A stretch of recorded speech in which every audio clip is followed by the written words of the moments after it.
Meus cumprimentos a todos. Eu sou o professor Vivaldo José Breternice, da Faculdade de Computação e Informática, e hoje nós temos o prazer de receber aqui o Antônio Carlos de Brito, que é um executivo da Infor.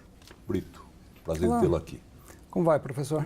Tudo em paz. Eu gostaria que você nos dissesse um pouquinho a respeito da Infor, da sua própria vivência profissional, antes que nós entremos no tema da nossa conversa de hoje, que é o valor em projetos de TI.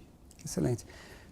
Bom, a Infor é uma multinacional, ela desenvolve e comercializa sistemas de gestão. Então, ERP, CRM, gestão de armazenagem, sistemas de otimização de supply chain.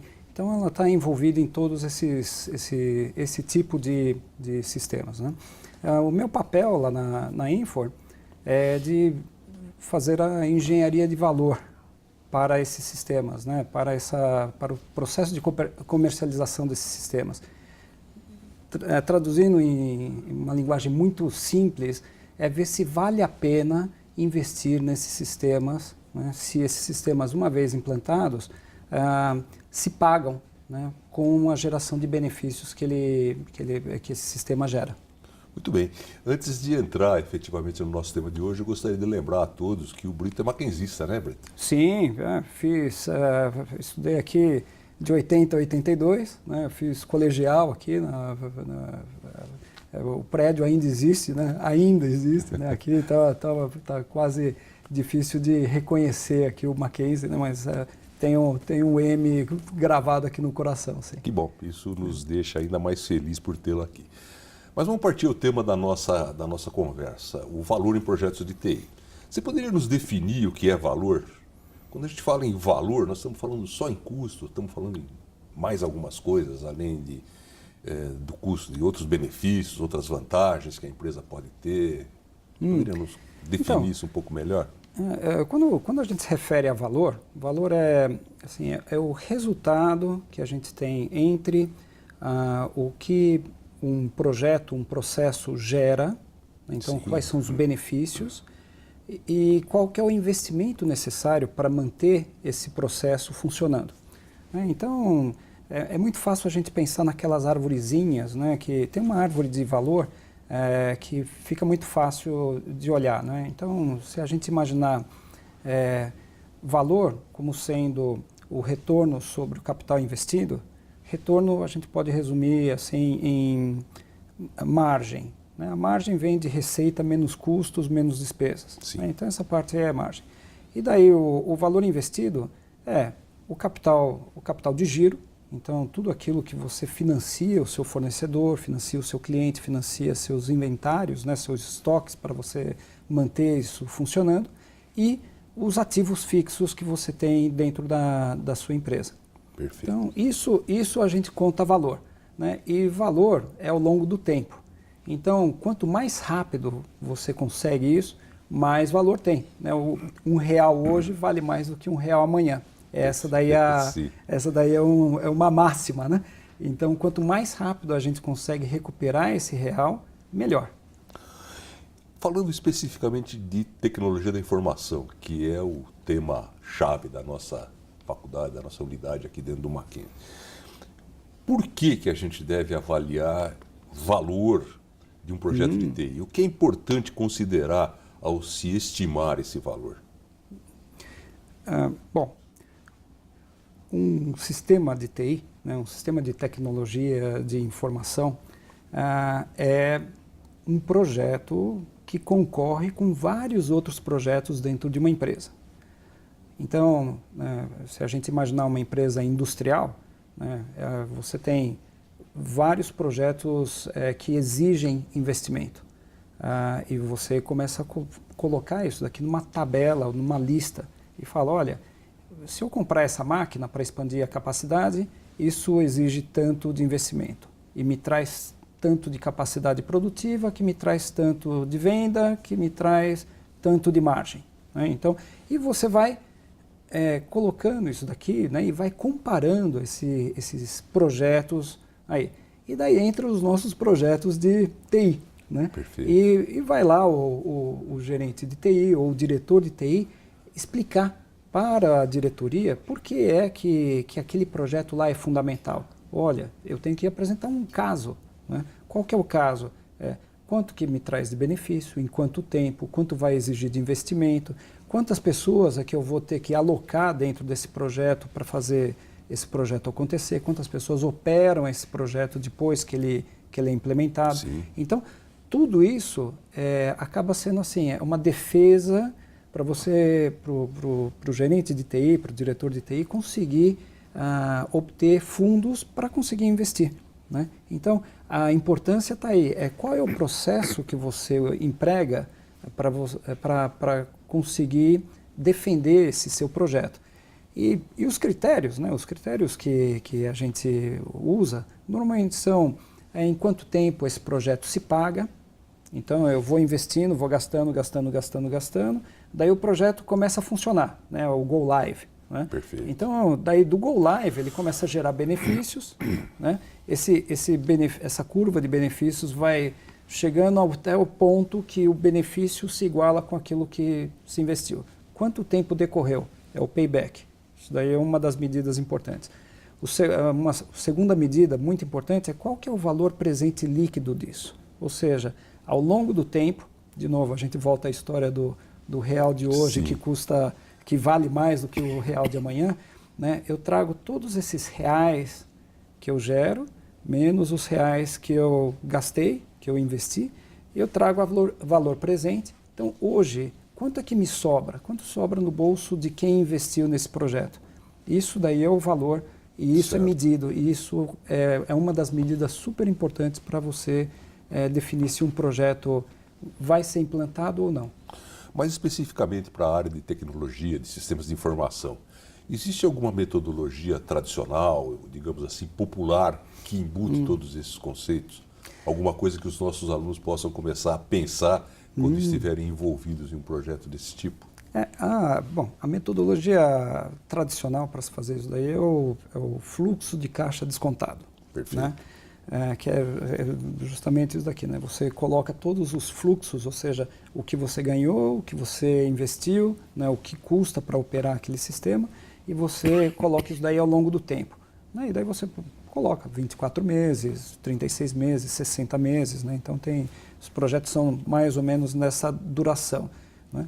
E o método em si, né, do fluxo de caixa descontado é relativamente simples.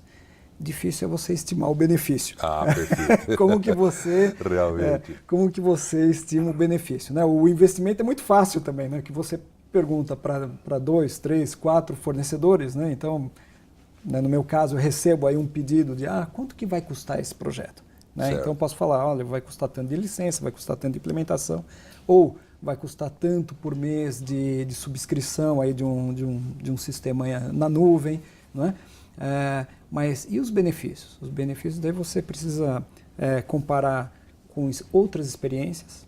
Então você pode ter experiência interna, pode ter experiência de empresas parecidas com a sua. Você pode consultar benchmarks, né? Então referências, de novo, quanto é que custa para processar 1000 contas, quanto custa para emitir 1000 faturas. Então, esses valores você consegue ter uma ideia e você compara contra o valor que você tem hoje. E daí dessa diferença você consegue dizer, olha, quando eu entrar em velocidade de cruzeiro, esses valores aqui são a geração do benefício. E daí isso que você consegue convencer depois o seu diretor financeiro, né, que tem que estar junto com você nessa defesa, né, para conseguir mostrar para todo mundo que vai ter benefício e que você consegue se pagar ao longo do tempo. Perfeito. Nós estamos chegando ao final do nosso tempo, mas eu teria ainda mais uma pergunta. Sim, por favor. Voltada especificamente para o pessoal da área de TI. Quando se faz um estudo desse tipo, a prática mostra que quem está envolvido do ponto de vista das áreas de TI são apenas os executivos top, o CIO, por exemplo, ou às vezes profissionais mais em nível técnico têm participação?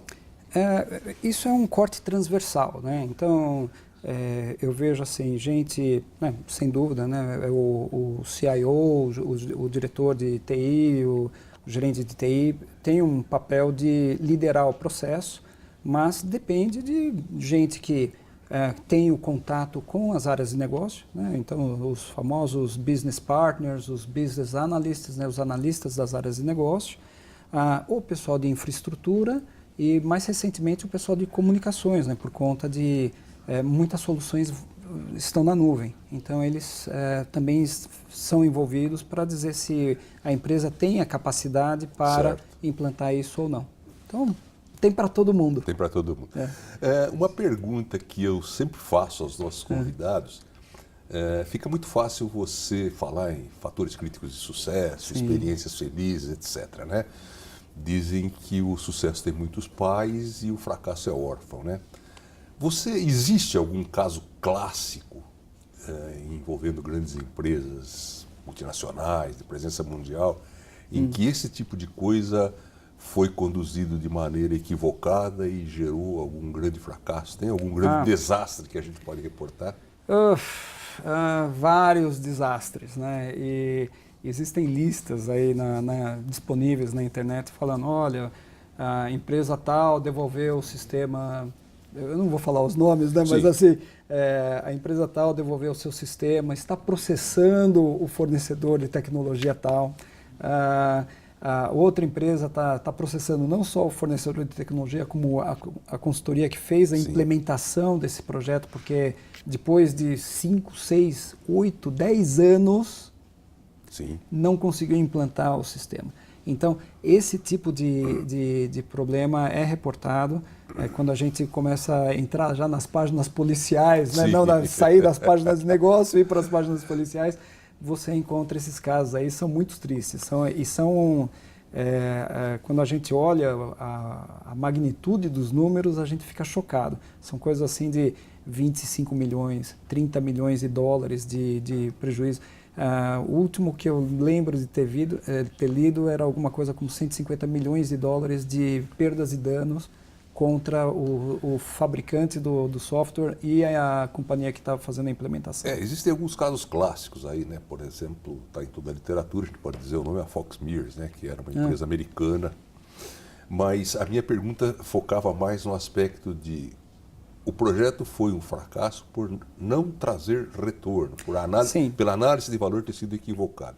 Não por questões técnicas, tá? Mas pela parte de análise de valor mal feita. Sim, acontece, mas ninguém fala. Ninguém fala. Porque chega uma hora e fala, o projeto não está dando dinheiro, não sei o quê. Daí o que o pessoal faz é correção de rota, para pelo menos equilibrar o valor. Então, se entra com algum tipo de medida comercial, né? Então, olha, me dá um desconto porque a conta não está fechando. Certo. Daí é um das saídas clássicas, né? A outra esse daqui não deu certo, mas se a gente colocar, aumenta, né? Se a gente colocar um outro aqui, a gente consegue melhorar, né? E daí com esse outro, né, ele se paga, né? Mas assim, normalmente, né, eu acho que de 75, 80% dos projetos que a gente faz o levantamento, etc., todos eles seguem dentro do esperado, né? Quando começa a fugir muito é que houve mudança de escopo, etc. e tal, que também é um outro perigo, né? O projeto não é mais aquele que a gente avaliou, né? Então, daí a gente fala, puxa vida, e agora, né? Mas dos 75, 80% dos projetos que eu vi até agora, eles todos chegaram às vezes a valores bem mais altos do que aqueles que a gente estava esperando. Tem um relatório, agora eu que me lembrei, tem um relatório da Panorama Consulting, que compara, eles chamam de The Clash of the Titans, né? Ou a Guerra dos Titãs, né? O conflito dos titãs, e mostra os 4 principais fornecedores de ERPs, e uma das medidas é quanto de valor que trouxe o projeto comparado com aquilo que você estava esperando. E daí mostra lá os percentuais e tal. É bem interessante. Isso daqui os seus alunos podem consultar gratuitamente. Nós temos usado os relatórios da Panorama, os relatórios anuais da Panorama, e procuramos sempre alertar os alunos para esses aspectos, né? Às vezes uma solução brilhante do ponto de vista técnico do ponto de vista negocial, acabou sendo um fracasso, na medida Exato. que você não trouxe valor, não adicionou valor à empresa. Exato. Essa é a missão nossa, né, do fornecedor, né, e daí essa aliança que a gente tem com os clientes. Né? Perfeito. Muito bem, Brito, nós agradecemos muito a sua presença hoje. Ficamos felizes em tê-lo aqui, de volta à sua casa, o Mackenzie, que é a sua casa. Sempre um prazer. Né? E com certeza vamos abusar da sua disposição e nos ajudar em outras ocasiões, em outros programas. Muito obrigado a você, muito obrigado a todos.